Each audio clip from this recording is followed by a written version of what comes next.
নাকি ভাই? হ্যাঁ, কি বসেন আর বসেন ভাই। ভালো আর কই রাখলেন ভাই? ভালো তো কোনো উপায় নাই। ছেলেরে এত আশা করে এখানে ভর্তি করলাম, এই ছেলে পড়তে ঠিক মতো বসে না। আবার হলো রিডিং পড়া পারে না। কালকে তো আমার মাথায় নষ্ট।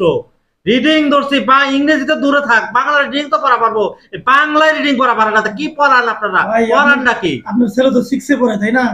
রিয়াদের আব্বু না ভাই? হ্যাঁ, যাই রিয়াদ হোক, ভালো রাব্বু। আছেন? আপনি অনেকদিন হ্যাঁ, পরে আসছেন। আপনার অভিযোগ থাকতেই পারে। বসেন, ঠান্ডা মাথায় কথা বলি। কি সমস্যা? সমস্যাটা নিয়ে আমরা আলোচনা করি। এই ছেলে রিডিং করতে পারে না, পড়াশোনা কালকে করে না। আমি এই ছেলের রিডিং ধরছি। এই ছেলে ইংরেজি তো দূরেই থাক, এই বাংলায় রিডিং পড়তেছে, থামতেছে, সপ্তাহে বাইতে বাইতে যায়। তো আমরা 1 2 তে রিডিং শিখছি, আর ক্লাস 6 এ পড়ে। ঠিক আছে এই ভাই। বাচ্চাদের রিডিং বা লজ্জাজনক করে ঠিক না, তাহলে ঠিক আপনারা পড়ান নাকি? আপনি রিডিং ভাই, করেন না নাকি? ভাই ঠিক আছে শুনেন। আমরা 1 2 তে রিডিং পারছি, ঠিক আছে, সত্য কথা। কিন্তু আমাদের প্রেক্ষাপট, বর্তমান প্রেক্ষাপট কিন্তু এক না। আপনার ছেলে ক্লাস 6 এ পড়ে। ভাই, সত্যি করে একটা কথা বলেন তো, আপনার ছেলে সকাল কয়টা বাজে ঘুম থেকে উঠে বলেন তো দেখি?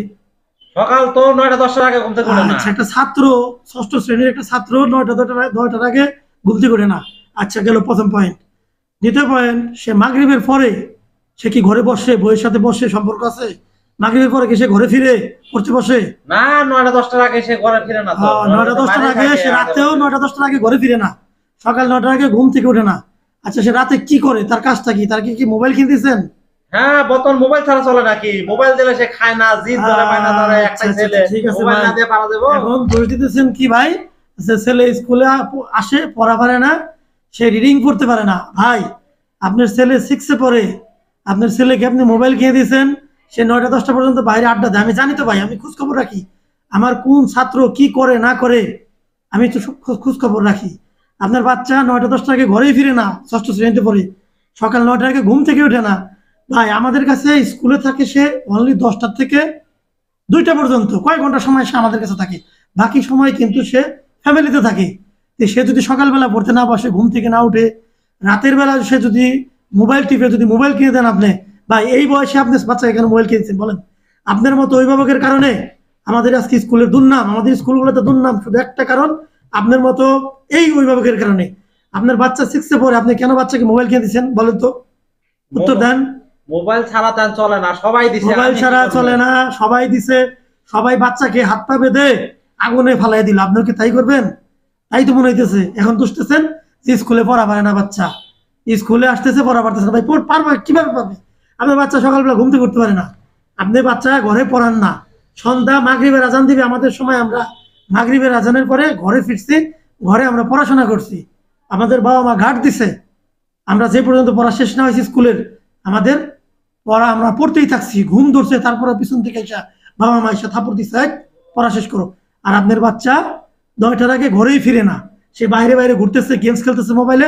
আরে ভাই, আপনি যে মোবাইলটা কিনে দিচ্ছেন, আপনি মোবাইল কিনে দিচ্ছেন আপনার বাচ্চাকে, মোবাইলে কি সে, নেটে কি সে ভালো জিনিস দেখে মনে হয়? সে তো বিভিন্ন পর্নোগ্রাফি দেখতেছে। তার মাথার ভিতরে তো পড়াশোনা নাই, সে রিডিং কিভাবে পারবে? সে যে এখনো ছাত্র নাম দাঁড়িয়ে আছে, তাই তো বেশি, সে ছাত্রই তো না। আপনি যে কথা বলতেছেন সে তো ছাত্রই না। এখন আপনি চেইতে আসছেন যে স্কুলে পড়াশোনা হয় না। ভাই, আমরা ছেলে মেয়ে পড়াশোনা করে দিছি না? আপনার মতো অভিভাবকের কারণে আজকে স্কুলের বদনাম, আজকে দেশের বদনাম হইতেছে জানেন? আপনি প্রত্যেকটা শিক্ষা প্রতিষ্ঠানে একই অবস্থা। শুধু আমি না, আমাদের মতো প্রধান শিক্ষকরা যে কি যন্ত্রণায় আছে, এই আপনাদের মতো অভিভাবকের কারণে। বলার, তা বলার বাইরে বলে প্রকাশ করতে পারবো না। আর বলেন, আপনার কথা বলেন, আপনি বাবা হিসেবে আপনি কি দায়িত্ব পালন করেন আপনার ছেলের পিছনে? বলেন, বলেন, কথা বলেন ভাই। আমরা তো আসছেন বিচার নিয়ে, এখন দেখেন কতগুলো অভিযোগ দিলাম, এখন এগুলোর কথা বলেন আপনি। সবই তো শুনলাম, এখন কি করণীয়, এখন কি করতে পারি বলেন তো? ছেলে তো মানুষ করতে হবে। ছেলে মানুষ করতে গেলে প্রথম শর্ত হচ্ছে আপনার মোবাইল ছেলের কাছ থেকে নিয়ে নিতে হবে। এক কথা, সকালবেলা সূর্য উঠবে, তখন ছেলেকে ঘুমাতে হবে, ওইটা সম্পর্ক তৈরি করতে হবে তার। ছাত্র হিসেবে তার বইয়ের সাথে সম্পর্ক তৈরি করতে হবে। মাগরিবের আজান দিবে, সে সেখানে যেখানেই থাকুক, সে যেখানেই খেলাধুলা করুক, মাগরিবের আজান দিবে, আজানের পর সে ঘরে ফিরবে। ঘরে ফিরে ফিরে সে ফ্রেশ হয়ে পড়তে বসবে। রাত 10টা পর্যন্ত তাকে পড়তে হবে, 11টা পর্যন্ত পড়তে হবে। আপনি কি পারবেন? যদি পারেন তাহলে আপনার বাচ্চা আপনার স্কুলে রাখবো। তাহলে আপনার, আমার বাচ্চা, আপনার বাচ্চাকে আমি ভর্তি বাতিল করে দিব। কারণ আপনি আমাদের দুষতেছেন, স্কুলকে দুষতেছেন যে আমরা পড়াশোনা কি করাই। আরে ভাই, আমরা তো অনলি 4টা ঘন্টা 5টা ঘন্টা স্কুলে রাখি, বাকি সময় আপনার ফ্যামিলিতে থাকে। আপনার পরিবারে থাকে, আপনার পরিবার যদি ঘাট না দেন, তাহলে কি শুধু স্কুল কি শুধু তাকে লেখাপড়া শেখাতে পারবে? বলেন। বুঝতে বলেন পারছি, ভাই। আমার ভুলটা ভেঙে গেছে, এখন থেকে চেষ্টা করতেছি, আপনারাও একটু চেষ্টা করেন, দেখা হ্যাঁ যায়। ভাই, আমিও অনেক অনেক উত্তেজিত হয়ে গেছি। আসলে অভিভাবকদের অনেক কথা শুনতে শুনতে অভিভাবকরা যে ভুলগুলো করে, সেই ভুলগুলোর তার মাসুল দিতে হয় আমাদের। আজকালকার যুগের ছাত্রছাত্রীরা পড়াশোনার দিকে অমনোযোগী। প্রত্যেকটা বাচ্চার হাতে মোবাইল, মোবাইল দিয়ে দিয়ে তারা গেমস খেলে, বিভিন্ন রকম ভিডিও দেখে, ফেসবুক দেখে, দেখে দেখে আজকে ছাত্রদের মাথার ভিতরে কোনো পড়াশোনা নাই। আজকে একটু একটু ছেলে মেয়ে, বিশ্বাস করেন আপনি ভাই, একটু একটু ছেলে, একটু একটু মেয়ে 5-এ পড়ে, 6-এ পড়ে, 7-এ পড়ে, তাদের দেখা যায় যে তারা এই বয়সে রিলেশনে জড়ায়। কেন রিলেশনে জড়ায় বলেন তো? শুধু এই ফেসবুকের কারণে, ইউটিউবের কারণে। এগুলো তারা দেখে, বিভিন্ন রকম পর্নোগ্রাফি দেখে। আপনি সন্তান তো দেখে না, আপনি তার নিশ্চয়তা দিতে পারবেন? আপনার ছেলের অবশ্যই মোবাইল আছে, স্মার্টফোন আছে, সে ফোনে সারাক্ষণ লেগে থাকে। সে কি পড়াশোনা করবে? এখনো সময় আছে। যদি ভবিষ্যতে তাকে মানুষ করতে চান, আমি যে কথা বললাম, তার কাছ থেকে মোবাইল নিয়ে নেন, পাশাপাশি বাসায় তাকে বইয়ের সাথে সম্পর্ক তৈরি করেন।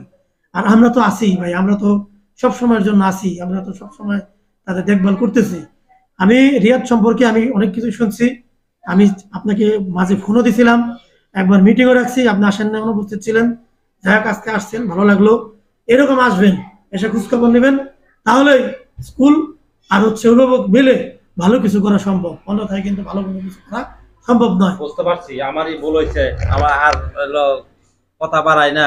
এবার মতো মাস্টার সাহেব আমার একটা সুযোগ দেন, এবার আমি বাসায় যেয়ে দেখতেছি ব্যাপারটা। আসলে আমার তো আগে আপনাদের স্কুল সম্পর্কে খুবই একটা ভুল ধারণা ছিল যে স্কুলই পড়ায় না। এখন যে আমার ছেলে এগুলা করে, আমি আপনার কাছে না আসলে তো বুঝতেই পারতাম না। এবারকার মতো একটা সুযোগ দেন, ব্যাপারটা আমি দেখতেছি। যাই হোক, আমি আপনার বাচ্চাকে দেখবো, আগামী 1 মাস দেখবো কোনো পরিবর্তন হয় কিনা। যদি পরিবর্তন না আসে, তাহলে এই ধরনের স্টুডেন্ট স্কুলে রাখা খুবই রিস্ক, কারণ পড়া পারবে না, তখন এসে আমাদের ধরবেন। তো যাই হোক, ভালো থাকবেন, অনেক কথা হলো। আল্লাহ হাফেজ। ভালো থাকবেন, মনে আসবেন করিয়েন মতো না, না মনে নেওয়ার কিছু না, আমাদের তো বলবেই, আমরা যে দায়িত্বে আছি, আমাদের গার্জেনটা বলবেই, এটাই স্বাভাবিক। ঠিক আছে, ঠিক আছে।